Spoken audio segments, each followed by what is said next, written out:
You're still kind of limbo. So in the laws of, continuing with the laws of eating, says you should say a bracha preferably on something that is complete. If you have half a loaf of bread or a full loaf of bread, half an apple or a full apple, you should try to say bracha on something that is complete. Like a whole donut. And afterwards, and then you eat.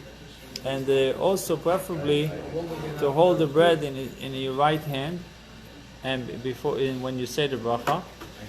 And it says when it comes to bread, it's better even to hold it with 2 hands with your 10 fingers. And after bracha, you cut the bread. Now, to honor the blessing, you need to cut the bread in a place so that it's better baked. If you see that it's baked in one area more than the other, then you should bake it there, more crispy. And then maybe the place where it started to bake first.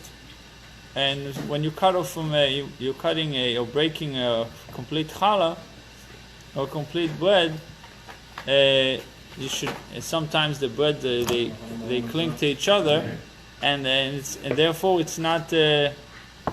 It's really you can say that it's not complete. He said you should at least cut it from the place where it looks complete. When we cut off the bread, we should cut a piece that is not too big, like an egg without its shell.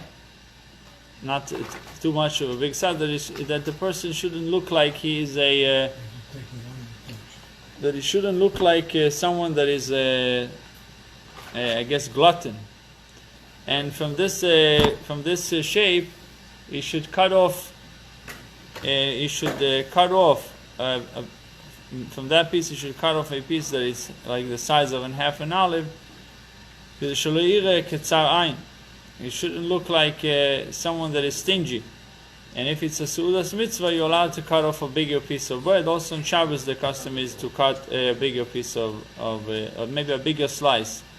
Our custom is to dip the bread in salt 3 times, and not to toss the salt on the slice. Rather than not to sprinkle salt on the bread, rather to dip the bread in the salt. Halachically, today, if you don't have the salt, you don't have to wait for the salt before the bracha v'moitzi, because there's salt in the bread.